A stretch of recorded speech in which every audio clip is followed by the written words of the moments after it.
everyone, my name is Naya Zyfa Ramadhani and I'm from MN23I class. So today I would like to present about consumer behavior in retail management. This topic is important because understanding how consumers think, feel and act is the foundation of every successful retail strategy. So I'll explain why consumer behavior matters, the stage of consumer behavior, the factors that influence it, and how personality types affect shopping preferences. To begin with, retailers must understand consumer behavior because customers are the center of all business activities. If a retailer doesn't know what customers need, what they like, or how they make decisions, then any marketing or retail strategy will be off target. So, understanding consumer behavior allows retailers to know what consumer actually needs, not just what retailer assumes, and then to identify preferences and tastes so the product offerings are relevant. And the most important is to understand decision-making patterns, such as whether consumer compares price, rely on reviews, or buy impulsively. So in short, understanding consumers helps retailers create strategies that work. Moving on to the next slide, the role of consumer analysis in retail.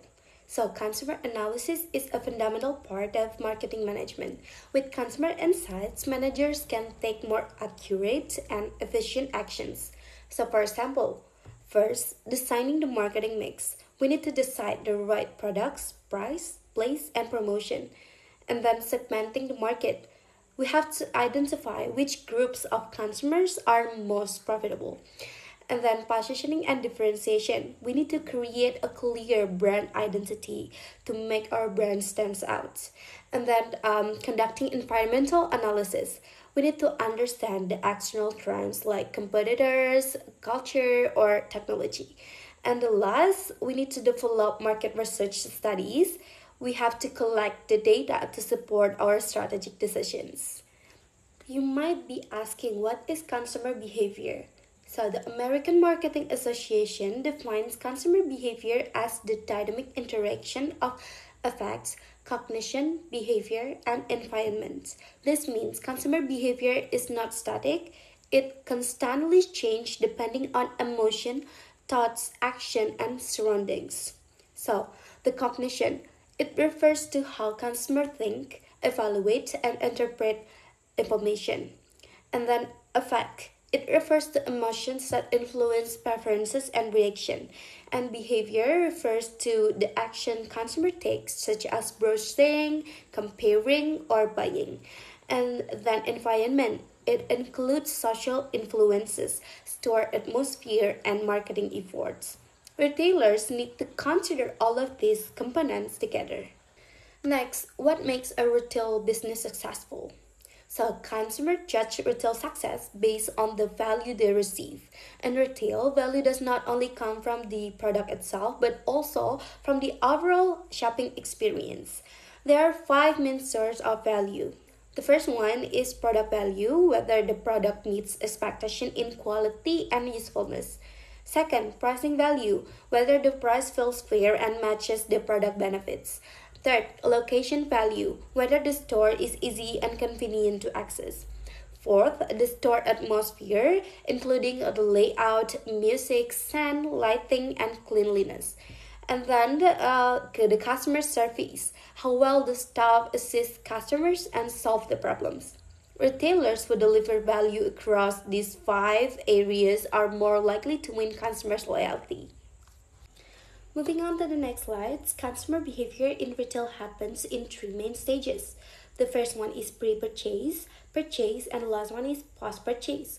Each stage involves different behaviors and requires different retail strategies. I'll explain them one by one. The first one is pre-purchase stage. Consumers are not buying yet, they are still searching for information and evaluating options. Some examples include seeing advertisement on social media, TV, reading reviews or asking friends for recommendation, checking their funds such as withdrawing cash or ensuring their e-wallet balance is enough, choosing a store location and planning their visits, and then entering the stores and browsing through the products. In this stage, retail strategies such as promotions, online presence, clear store signage, and helpful product categories becomes very important. Next, the purchase stage is where the actual buying process happens.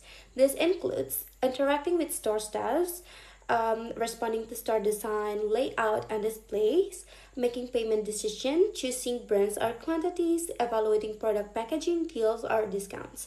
Retailers can influence purchase decisions through strategic product placements, attractive displays, efficient cashier systems, and friendly customer service. This is also where impulsive buying often happens, especially in modern retail environments. Analyze post purchase behavior. In this stage, we focus on what happened after the transaction. This stage is crucial for building loyalty and repeat purchase. For example, using the product regularly, giving recommendation to friends or families, filling warranty cards or feedback surveys, returning to the same stores for repeat purchase. Satisfied customers often become loyal customers, which is why after sales service is important for retailers. Next slide, consumer response to store environment. So, store environments influence how customers feel and behave. According to environmental psychology theory, consumer responds emotionally in three dimensions. The first one is pleasure versus displeasure, whether the environment feels enjoyable or uncomfortable. Second, arousal versus non arousal, whether the environment feels exciting or boring. Third, dominance versus submissiveness, whether consumers feel free to explore or pressure or intimidated. Retailers can use music, lighting, sound, and layout to shape these emotional responses. There is also store environment elements, which is a strong store environment includes the first store image, the overall reputation and impression of the store, and then atmosphere, the music, smell, lighting, and decoration. And then theatrics, which is creative display, store events, or in-store experiences. And then visual appeals, which is color, layouts, and product arrangements. And the last is touch, scent, and sound. Sensory marketing elements. These elements influence how long customer stays and whether they enjoy their experience. So moving on to the next slides, there's types of shopping decision.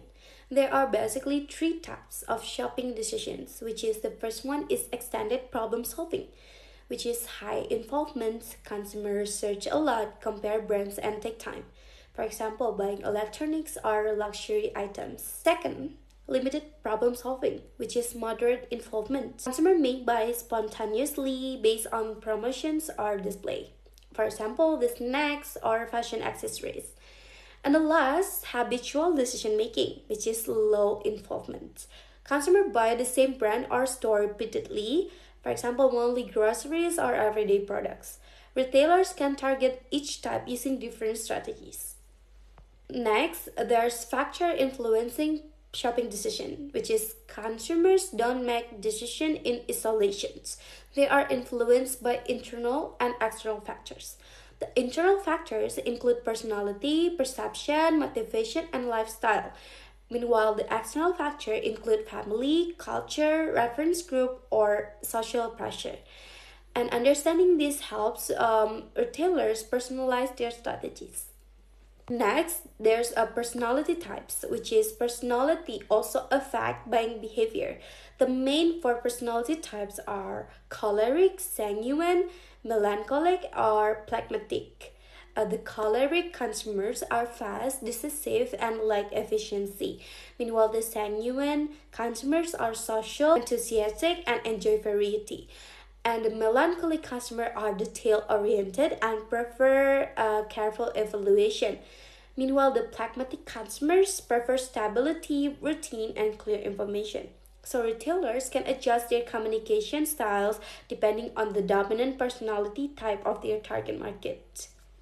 And to close the presentation, I would like to raise a question. How does your personality influence your shopping habits? Think about how you behave in online stores versus online omnichannel platforms. You can reflect on whether you shop based on emotion, comparison, convenience, or habits. You can type the answer below in the comment sections, and thank you for your attention. Thank you so much, and see you on the next presentation.